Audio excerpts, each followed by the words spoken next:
So in this video, I'm going to introduce you to the Health Inequalities dashboard, and this dashboard contains the data that you're going to use for the quantitative analysis part of your assignment.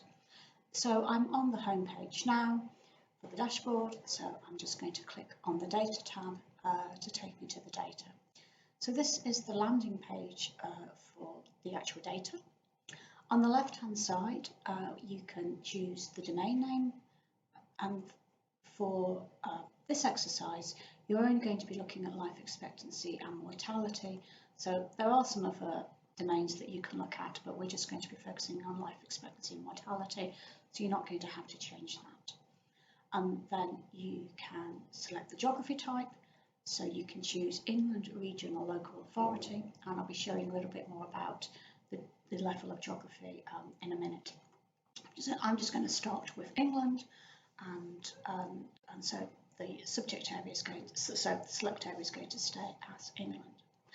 So these are all of the data that are included in the dashboard, and for our purposes we're really interested in two of the indicators. That's the life expectancy at birth for men and the life expectancy at birth for women.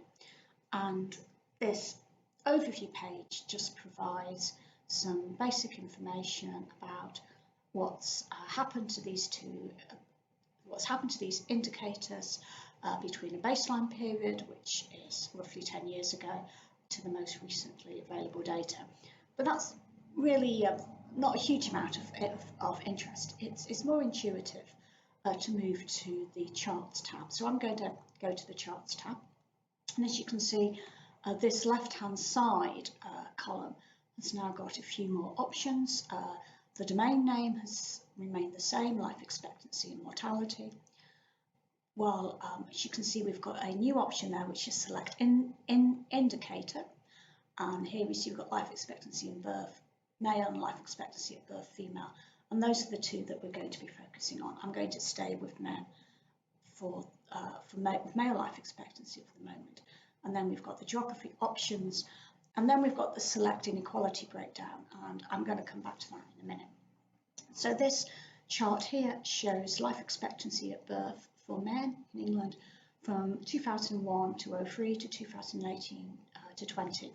So the life expectancy data are calculated by the Office for National Statistics from death registrations, and they're always calculated for 3-year averages. This is because there's a certain amount of small fluctuation in life expectancy. So by calculating what we call a 3-year moving average, so you can see the first data point is for 2001-03, the second data point is for 2002-04, 2003-05. So you can see there's also always an overlap, and this is what we call a 3-year moving average. The 3-year moving average is used just to smooth out some of the smaller irregularities that occur in life expectancy and give us a clearer view of change over time. As you can see that for men, life expectancy has increased throughout the 21st century. Back in 2001 or 03, the life expectancy for men in England was calculated at 76.2. And by 2018 to 20, that had increased to 79.4. See, there was a slight decline over the last reporting period. If I then choose another indicator, so this time I'm going to look at what's happened to female life expectancy. You see here the slope is a little bit flatter, so women start the 21st century with a higher life expectancy of 18.7 years, and they end the final time point, 2018 to 2020, this has increased to 83.1, but overall this slope is a little bit flatter. And again, you can see there's been that slight decline in over the last reporting period. So the next thing we can do is start to break this down by geography. So I'm going to go and have a local authority, and I'm going to choose Stoke-on-Trent. So if I choose local authority, the first thing I'm going to have to do is choose my region.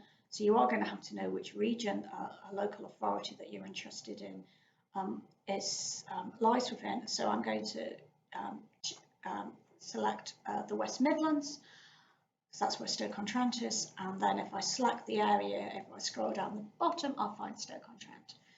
So here we're looking at life expectancy at birth for women for the same time period. You can see there's a little bit more variation compared to what's happened for women in England, and we would expect that because this is a smaller population, so we're going to get a little bit more variation year to year, and calculating the 3-year moving average doesn't smooth out the trend to the same extent. But I guess one of the main things to notice is that the decline in life expectancy for women in Stoke-on-Trent has been happening for longer. We see that the highest life expectancy was recorded in 2014 to 2016, and women in Stoke-on-Trent at that time point had a life expectancy of 81.1, and it's now declined to 79.7.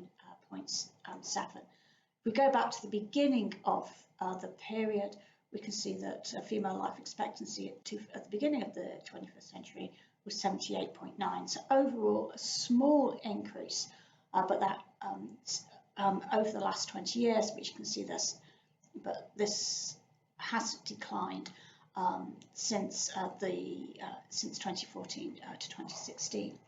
If you look at what's happened to men, we get a slightly different picture.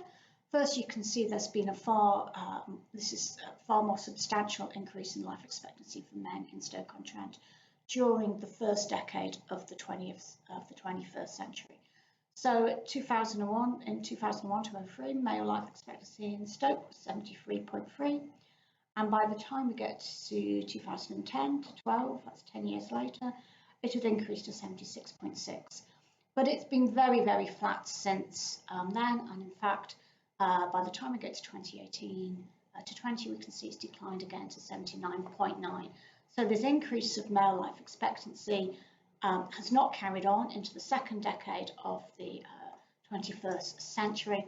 So overall, the increase across the 20-year period is not as big as what might have been expected if this initial trend had had continued. So you can play around by choosing different regions, different local areas to look at what's happened to overall life expectancy for men and women and compare different parts of the country. So that's one way in which you can use this dashboard. There is, though, another set of data that I want you to look at in this dashboard, and that looks at differences in life expectancy by deprivation. So this time I'm going to go back to starting looking at England. So I'm going to go back to England.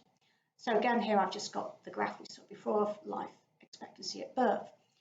And this time I'm going to go to the select inequality breakdown. At the moment I'm on overall, so I'm just looking at the population overall. But there's another choice here, which is deprivation. So if I click on deprivation, I'm now looking at life expectancy for men according to their deprivation decile. The deprivation deciles are calculated using the index of multiple deprivation. And I assume that you know what this index is. If you do not, then please let me know in the workshop and I can explain this to you. But when I've taught this in previous years, I've been led to believe that you've been introduced to the index of multiple deprivation. So in order to calculate this graph, life expectancy is calculated for men for each deprivation decile for England. And as you can see, there is quite a big difference in the life expectancy going from men who live in the least deprived parts of the UK to men who live in the most deprived parts of the UK.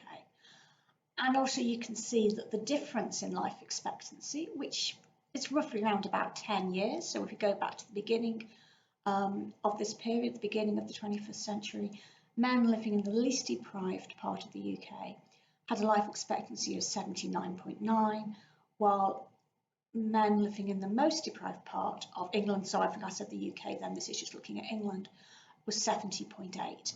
So a 9-year difference. And as you can see, this hasn't changed much at all over the 20 years. And while we can see the overall increase in life expectancy, by the time we get to the most recent time period, you can see that this gap is actually widening.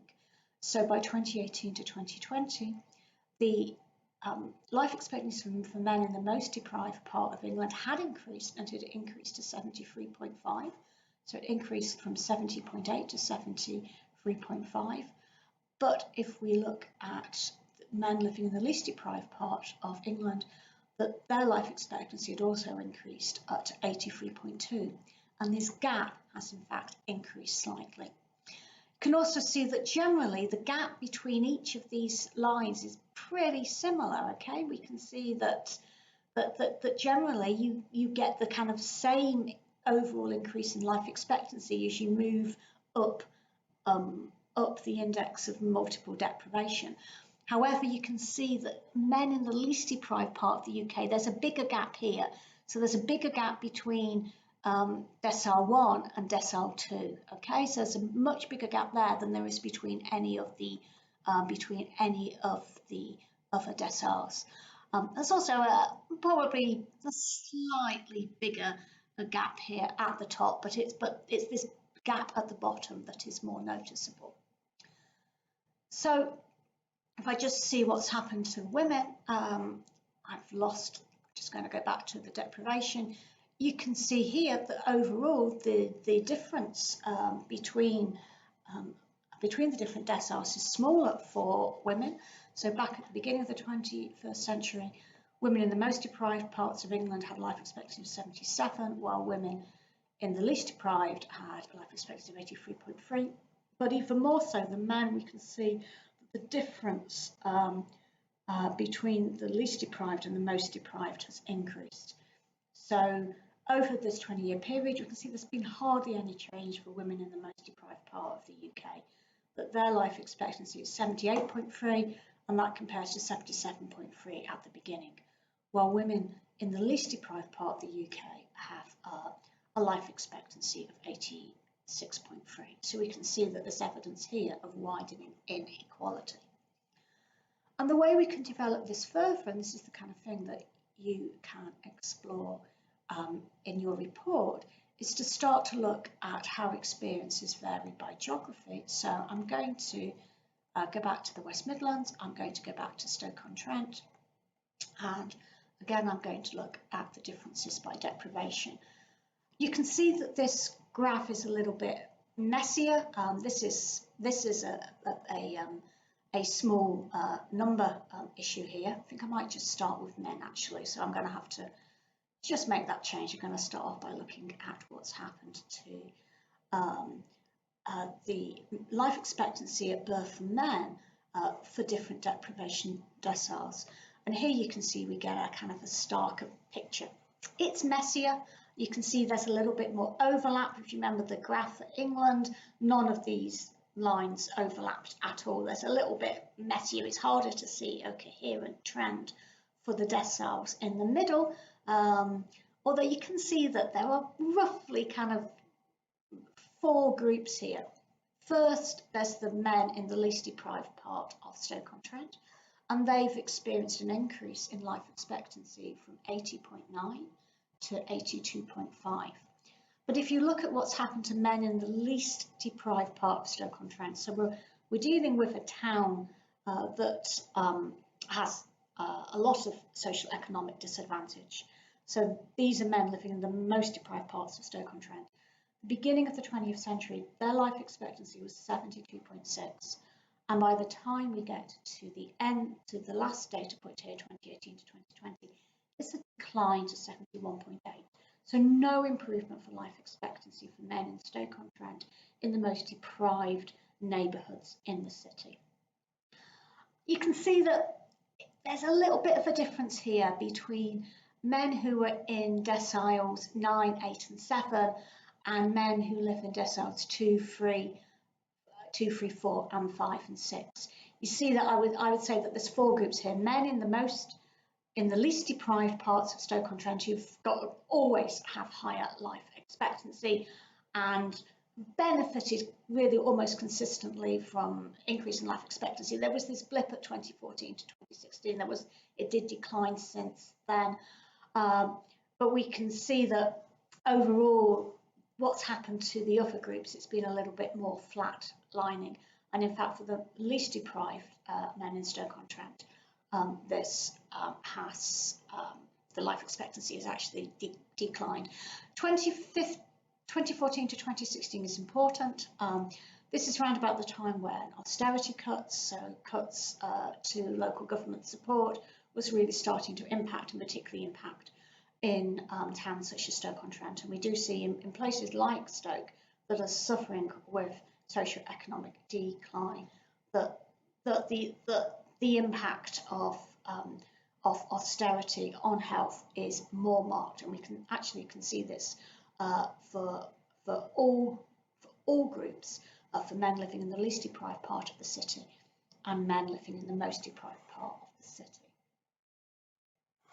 And here for comparison is the graph for women. As you can see, as for England, there's less of a difference by deprivation for women's life expectancy, but we get the overall finding again that women in the least deprived parts of Stoke have higher life expectancy, and they've experienced an increase over the 20 years from 84.2 to 85.5, while women in the most deprived parts of Stoke-on-Trent have experienced a decline. So for women living in the most deprived parts of Stoke-on-Trent at the beginning of the 21st century, their life expectancy was 78.5, and it declined to 75.7 by the time we get to 2018 to 2020. So that overall very slight increase in women's life expectancy is masking lots of important differences by geography and deprivation. Now there's one more aspect of looking at the impact of deprivation that you can look at using this dashboard. And here I've returned back to the life expectancy at birth for men in the deprivation by deprivation for Stoke-on-Trent. Just want to make a note of the life expectancy for men in the least deprived parts of Stoke-on-Trent in 2018 to 20. See, they had a life expectancy of 82.5. And I want to, and also to note what's happening to men in the most deprived. Their life expectancy was 71.8. And I'm now going to go and look at a very different area. I'm going to go from more affluent part of the country. I'm going to stay in the West Midlands, and I'm going to go to Shropshire. And I'm going to look at the deprivation again. So you see, we've got the same kind of difference for men in Shropshire, that men living in the most deprived parts of Shropshire have much lower life expectancy compared to men living in other parts of Shropshire. But you can see that their life expectancy, and here I'm just looking at the end point here, looking at 2018 to 2020, their life expectancy is 76.5. So men living in the most deprived parts of Shropshire have a higher life expectancy than men living in the most deprived parts of Stoke-on-Trent. So the measure of deprivation is the same, but we can see that you're better off living in terms of mortality, of living in a poorer part of Shropshire than you are living in a poorer part of Stoke-on-Trent. The equivalent value for men living in the most deprived parts of Stoke-on-Trent, their life expectancy was 71.8. And conversely, if we look at men living in the least deprived parts of Shropshire, looking in the most affluent parts of the county, we can see that men in the least deprived parts of Shropshire had a life expectancy of 83.7, and that compares with the life expectancy of men in the least deprived parts of Stoke-on-Trent of 82.5. So we can also see that for men living in the most least deprived parts of Stoke-on-Trent, they're also going to have a lower life expectancy than men living in similarly affluent areas, but in other parts of the country. So there are kind of this interesting layers to geography. It's not just deprivation per se that's impacting on life expectancy, but it's where that deprivation is. And that if you spend more time looking at the different geographies, you can look at areas that you might be familiar with, comparing areas that you know might have suffered socioeconomic decline in recent years with areas that you know are more affluent, and you can look at how it's not just deprivation that impacts on life expectancy, but where you live.